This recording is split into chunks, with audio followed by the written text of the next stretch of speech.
I suppose there's a time in practically every young boy's life when he's affected by that wonderful disease of puppy love. I don't mean the kind a boy has for the pretty little girl that lives down the road. I mean the real kind. The kind that has 4 small feet and a wiggly tail and sharp little teeth that can gnaw on a boy's finger. The kind a boy can romp and play with, even eat and sleep with. I was 10 years old when I first became infected with this terrible disease. I'm sure no boy in the world had it worse than I did. It's not easy for a young boy to want a dog and not be able to have one. It starts gnawing on his heart and gets all mixed up in his dreams.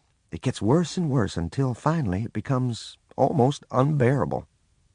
If my dog-wanting had been that of an ordinary boy, I'm sure my mother and father would have gotten me a puppy. But my wants were different. I didn't want just one dog. I wanted 2. And not just any kind of dog. They had to be a special kind, and a special breed. I had to have some dogs.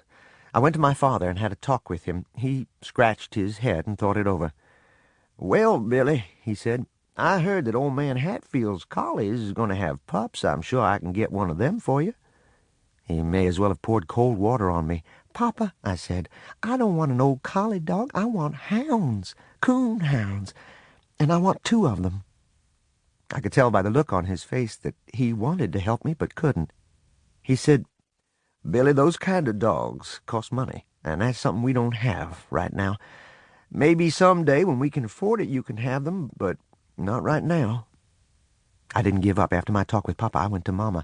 I fared no better there. Right off she said I was too young to be hunting with hounds. Besides, a hunter needed a gun, and that was one thing I couldn't have, not until I was 21 anyway.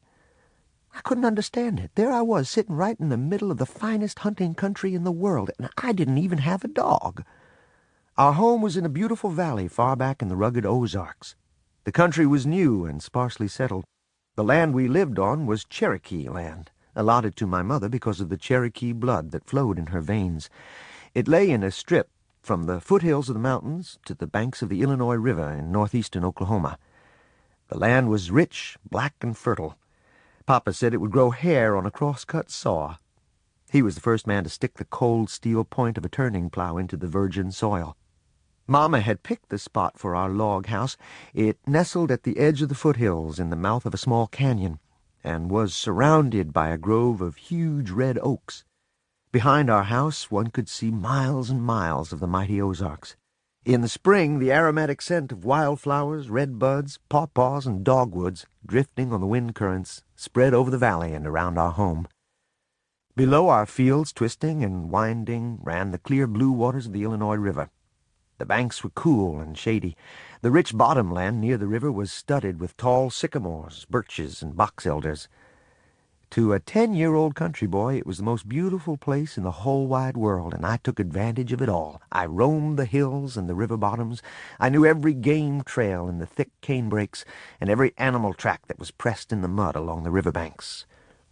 The ones that fascinated me the most were the baby-like tracks of a river coon. I'd lie for hours examining them. Before leaving, I'd take a switch and sweep them all away. These I called my trail looks. The next day I'd hurry back, and sure enough, 9 times out of 10, there in the clean-swept ground, I would again find the tracks of a ring-tailed coon. I knew he had passed over the trail during the night. I could close my eyes and almost see him, humped up and waddling along, fishing under the banks with his delicate little paws for crawfish, frogs, and minnows. I was a hunter from the time I could walk. I caught lizards on the rail fences, rats in the corn crib, and frogs in the little creek that ran through the fields. I was a young Daniel Boone. As the days passed, the dog-wanting disease grew worse. I began to see dogs in my sleep. I went back to my father and mother. It was the same old story. Good hounds cost money, and they just didn't have it. My dog-wanting became so bad I began to lose weight, and my food didn't taste good anymore. Mama noticed this, and she had a talk with Papa. "You're going to have to do something," she said. "I never saw a boy grieve like that. It's not right. Not right at all." "I know," said Papa, "and I feel just as badly as you do, but what can I do? You know we don't have that kind of money." "I don't care," said Mama. "You've got to do something. I can't stand to see him cry like that." Besides, he's getting to be a problem. I can't get my work done. He follows me around all day long, begging for hounds. I offered to get him a dog, said Papa, but he doesn't want just any kind of dog. He wants hounds, and they cost money. Do you know what the Parker boys paid for those 2 hounds they bought? $75. If I had that much money, I'd buy another mule. I sure do need one. I had overheard this conversation from another room. At first it made me feel pretty good. At least I was getting to be a problem. Then I didn't feel so good. I knew my mother and father were poor and didn't have any money. I began to feel sorry for them and myself. After thinking it over, I figured out a way to help. Even though it was a great sacrifice, I told Papa I had decided I didn't want 2 hounds. 1 would be enough. I saw the hurt in his eyes. It made me feel like someone was squeezing water out of my heart. Papa set me on his lap, and we had a good talk.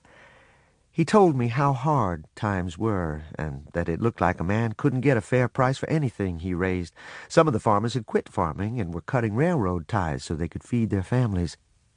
If things didn't get better, that's what he'd have to do. He said he'd give anything if he could get some good hounds for me, but there didn't seem to be any way he could right then. I went off to bed with my heart all torn up in little pieces and cried myself to sleep.